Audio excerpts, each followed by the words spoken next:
Namhlanje bekuwusuku olunye lwezinsuku ezibaluleke kakhulu intuthuko nengqubekela phambili yabantu baseMsinga nabantu bonke ngaphansi komkhandlu emzini yabo. Usuku la ebebezokwethula khona emphakathini intuthuko edidiyele nesabelo mali sonyaka ka-2026-2027. Ngilokukhulu kuyiqhenya ngabantu baseMsinga ngoba sekukaningi ngifika la eMsinga ey'khathini ezehlukene ngingakabi yilunga lephalamende KwaZulu Natali kuze kuzoba sengiwungqongqoshe kuzwelonke. Ngiyakwazi ukubona umehluko wentuthuko kusukela kwingqalasizinda, ugesi, imigwaqo, amanzi kanye nezakhiwo zikahulumeni. Kungithokozisile ukuthi abantu baseMsinga baphume ngobuningi babo bahlale futhi kuze kufike umhlangano la uphela khona, njengoba sekusemva kwehora lesine ntambama. Kungekho mculi, kungekho kudla okunikezwayo ukuze babambe, kodwa bekhombisa ukuthi bazokhuluma ngey'nkinga zabo. Bagqamiseke kakhulu inkinga yamanzi. Sivumelana ngazwilinye nabo kuzo zonke iy'nkinga ey'khona. Amanzi yiwona aseqhulwini, kodwa okungijabulisayo esavumelana ngakho nomeya wasemzini yakhe uMama uMchunu ngomhla ka-16-17 October eBattlefield eDandi, ukuthi into yokuqala okumele yenziwe njenge-intervention ephuthumayo ukwenza ama-boreholes emphakathini yakithi. Aseqalile ama-boreholes endaweni yaseDandi, eNdumeni nasendaweni yaseMgodi.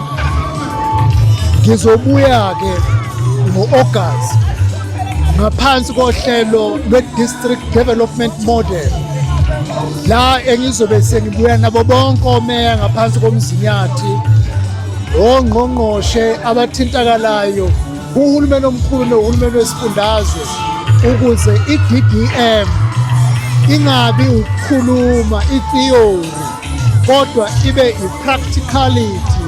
Bayibone abantu bethola impendulo on spot from all key ministers and MECs and mayors ngentuthuko abadinga ukuthi bayibone ngesikhathi sabo. Ngiphinde ngakhuthaza abantu bakithi ukuthi bangadikibali ukubhalisa, bebhalisela ukuvota. Kubo bonke abalaleli abalalela lokhu kukhuluma engikukhulumayo, uma amakhansela abo engabenzelanga abafisa ukuthi bakwenze, bangalahlekelwa yithemba. Bazoba nethuba lokuthi bakhethe amakhansela amasha. Uma amakhansela akhona bebona ukuthi khona la ebasuse khona babeka khona, abasebenzise ithuba maduzane. Luzomenyezelwa usuku lokhetho ukuthi luzoba nini, njengoba sekumenyezele ukuthi ngomhla ka-20 no-21 June zonke iy'khungo zizobe sezivuliwe. Kuyothi lifika leyo mpela sonto siyobe sesimemezela ukuthi ukhetho luzoba nini, ukuze umuntu azi ukuthi uma ngiyobhalisa ngizobhalisa endaweni engiyoba kuyo ngosuku lokhetho, ngoba sengiyazi ukuthi ukhetho luzoba nini. Lokhu-ke sizobe sikwenza ukuze senze abantu bakithi babe nozinzo ekuqondeni ukuthi ukhetho akuseyiyo into okuthiwa kulokhu kuthiwa isemome noma iseduze, kodwa sengiyazi ukuthi lunini usuku, ma ngifuna lungifice ngikuphi, ngakho ngizobhalisela kuphi. Kungijabulisile ukubona abantu besifazane, ukubona intsha kuyiyona eliningi kulo mbuthano. Ngiqhakambisile ke ukuthi imihlangano yalolu hlobo kumele ikhulume nge-local economic development, ukuthuthukiswa komnotho wendawo. Kunedolobha elincane elila eduze ngegama elidala ePomeroy, yidolobha elincane eliyisizinda somnotho. Ma ufika kulo uyabona ukuthi kuyaphithizela uma kungalungiseka ingqalasizinda, kube khona amanzi, kube khona i-sewerage system, kuzoba lula ukunxenxa osozimboni. Bese umgwaqo ngenhlanhla-ke umgwaqo lodabula edolobheni uLitiyela, kuzoba lula ukuba uhehe osomabhizinisi. Kudingeka-ke manje ingqalasizinda, amanzi,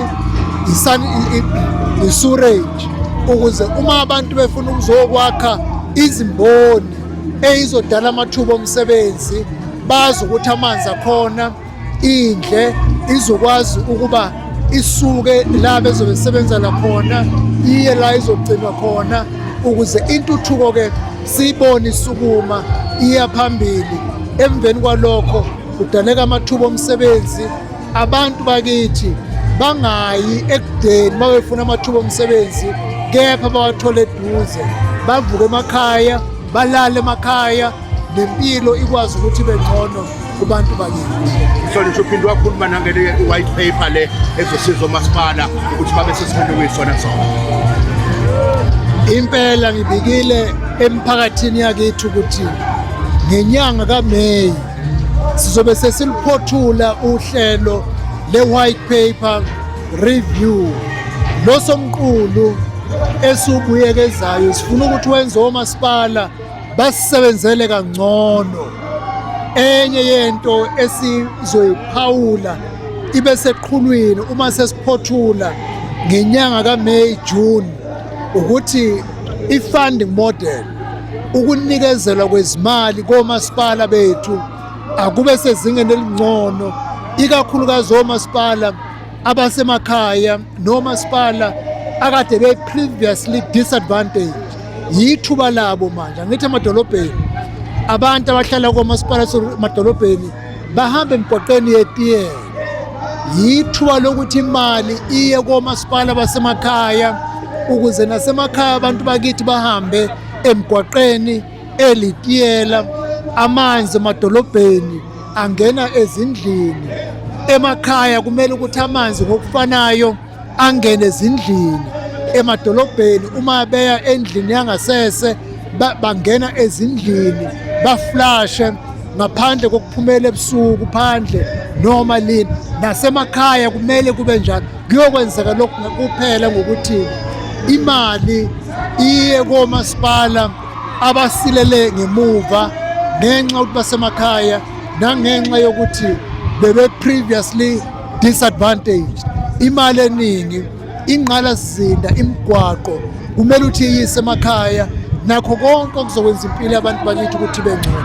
Enye into esiqhakambisa kulokhu kubuyekelo kasomqulu ukuthi komasipala kumele kuqashwe abantu abanamakhono namava, kungasetshenziswa ubungani nobuhlobo nokuthi comrade, lokhu esikubiza ukuthi catered deployment. Ngoba uma kwenzeka lokho imali iyafika bahluleke ukuyisebenzisa ibuyele emuva ngekushayela ihlombe-ke nokho. Bonke omasipala ngaphansi kwasemzinyathi akukho ngisho nowodwa imali okufanele ukuthi ibuyele ku-treasury national ngoba ehlulekile ukuyisebenzisa. Uphawu lokuqala ukuthi abasebenzi banamava, mase ifikile imali bayayisebenzisa, ngoba akusizi ukuthi sithi akuyimali eningi komasipala basemakhaya kodwa bahluleke ukuyisebenzisa ngoba izobuyela emuva ngaphambi kokuba ihlangabeze idingo zabantu bakithi. Ngiyabonga.